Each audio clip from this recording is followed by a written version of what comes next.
Okay, so now I've left the camper and I want to put the stairs up and I want to close the door.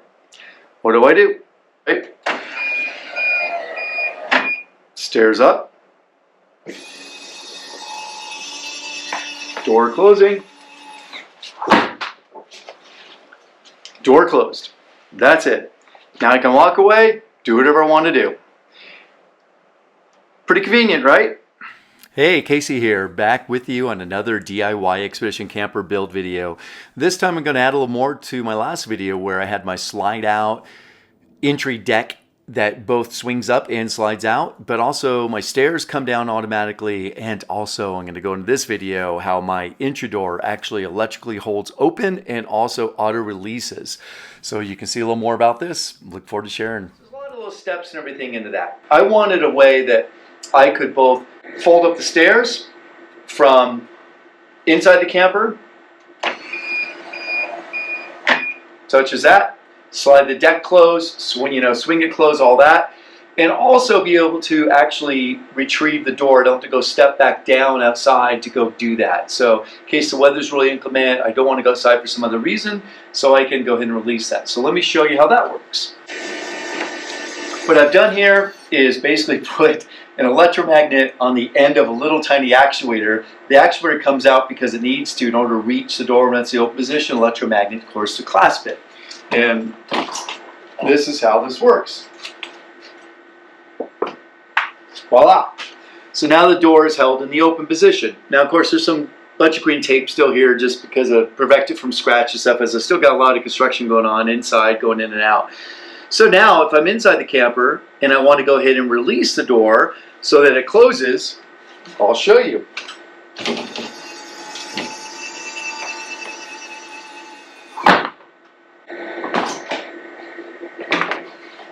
And put it back out again. There you go. That's it. Simple as that. And then, of course, into the entry door. Now, you may ask, like, why didn't I have the door go the other way? And I did think about that. It would be unconventional, but then, of course, it would interfere with any awning there, but also kind of getting to protrude out, as you can see, quite a bit into the deck space. So putting a chair and leaning up against it, so all that stuff. So I thought, okay, this is a better way to go anyway. So I went with that. Could certainly attach something to the cab here where that would hold it. Could be as simple as a bungee or something like that, or just a, one thing I came up with is those typical like RV latches. You screw or glue something onto here, and the two attach to each other.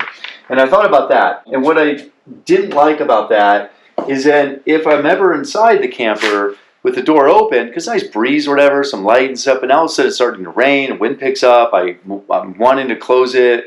For the reason now I got to go outside to do that. And of course, what if I want to be in a little more private mode? I want to have the stairs up, maybe the deck in, but now I got to still get out in order. I can't really reach around to get to this, or at least not easily. And what if it's an emergency situation where I need to leave right away? So what I've come up with is basically a single button that just allows me to retract everything. The door can close, and it'll just automatically close back, and yet the other way. So what I've come up with is a little tiny actuator here, an electromagnet, and I just have to glue now the steel plate onto here. And of course the steel plate probably will get a little rust over time, so I got to make it so I can easily change that out over time. And then the actuator pulls the whole electromagnet back and of course shuts it off. So it's only really sliding out, not protruding in any way here, because the door, this is most it can open anyways. And then the electromagnet holds it in the open position here. When I want it closed, electromagnet shuts off, the actuator retracts back in and comes back into this space here. So it's all nice and tucked away. So now you just need to glue this on. I've basically drawn it twice and made some little adjustments here. I even had to put a little bit of an angle in here. Go into that in a moment. Fun little modification just to get to the angle of the door. Since the door does not open 180, it opens less than 180 degrees. So I've got a little bit of an angle there, a little bit of a gap that I have to fill. And that's a little bit trickier than it seems to do. But anyways, got it figured out. So I'm going to glue this on and then I'll show you it in operation. And this here was the tricky part, is getting these angles just right. You can see when that all comes together, it all lines up. That was really tricky, and also this distance, because this door can only open like 1/8 of an inch more. And so it's maxed out right there. So anyways, that was tricky, but I think I've got it. I'm going to start gluing it in. And my way to make sure the magnet was exactly in the right place, since it's difficult to see and get it lined up with the door in its open position, was just go ahead and get that magnet exactly centered, or the steel plate exactly centered on the magnet, and then go ahead and put some adhesive on to the backside, and then just simply pull the door closed up against it, and then hold it in that open position with that steel plate now compressed between the magnet and the door, and just as you can see I'm doing here, and then clamping that door in that open position so those two are compressed against each other. You can see I had a little painter's tape just around the steel plate just to make sure it didn't have any kind of glue or adhesive sealant push out or onto the door. And fortunately, this adhesive sealant I'm using actually comes in a gray color, and that gray color almost perfectly matches the paint. So even if I had a little bit of push out over, it almost would look like it was just painted. It would have been better, of course, to have this glued on before I painted. And so I could have went ahead and painted right over the adhesive sealant around the edges and had it all matched. But that adhesive sealant just got, like I said, almost perfectly matches. So it turned out really well, looks good. And now I know I have the steel plate and the magnet and the door all perfectly aligned and pressed up against each other. I need to let that dry for a little bit. Come in there and clean up the goop around it. Do a nice little rounded edge, and then pull that masking tape off that's around there, that painter's tape. So we'll come back and do that. All right, I've got that magnet, or really the steel plate, being glued up to the door. The magnet's actually holding it in place, an electromagnet. And if, of course, I depower the electromagnet, that plate will probably just fall because it's pretty heavy. It's a heavy steel plate. So I've got to keep the electromagnet on for probably a while. I would say at least a couple of hours to make sure that that glue is adhered up, and then it should be good. And I think it's all right, but I can't really see in there. So I just have to kind of go with the hope that it's all right. We'll see once I depower it, and that hopefully the magnet stays on and it's in the right place and it looks good. Now it's our moment of truth. I'm going to go ahead and take the bungee off the door. I've already taken the ladder that was holding up here, and then I'm going to disconnect power. We're going to see how this looks, and it's holding on. It feels good. It looks good. I think it's good. Let's go ahead and undo power here. Okay, power is off.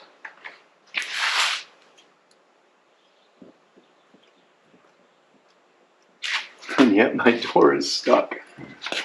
There it goes. I'm getting it. Uh-oh. Oh, I see.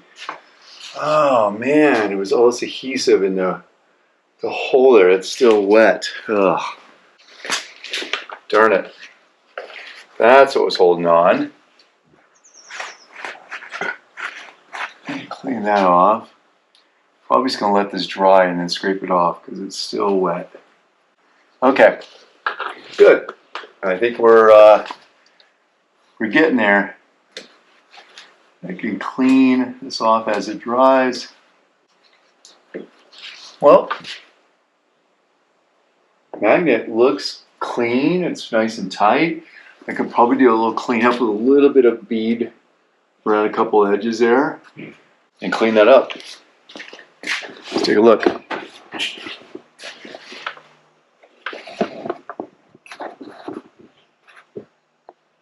Here's some photos from the finished product. You can see a little bit of fabrication, aluminum parts here to allow that actuator to pivot at the right points, and also a little bit of plastic edging on a aluminum plate at the bottom that allows it to get pulled into this little case I built. Also, that orange wedge is actually the end of a tree wedge for when falling a log. It just happened to be the perfect angle and allowed me to just go ahead and screw these parts together and get that right angle. And then you can see a little bit of the plastic parts I went ahead and fabricated around the front of that actuator to protect it, even though it is IP67 rated. And also a little bit of extra sealant around the top and the edges of the magnet there, just to give it a little more dynamic profile and allow water to drip off of it and get a little more cleaner look. And fortunately, again, this gray sealant just perfectly matched my paint colors. So I'm really happy with how this is working. Okay, once again, ready? Whee! That's kind of fun, isn't it? What do you think?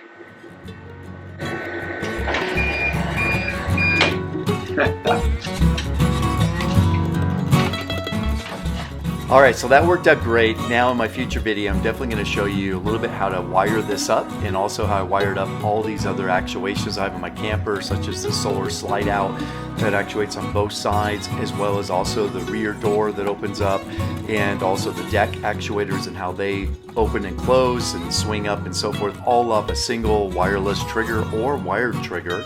Something that I was told couldn't be done, but did figure out how to do it and show how to do it in my future video, along with also this spare tire carrier door and the benefits of having it that way, along with also the solar slide out awnings and some other things such as my electric raising antenna hoist or lift. So I'm really excited to share more of that. Thank you so much for watching, and I look forward to these future videos and you also subscribing and sharing with others.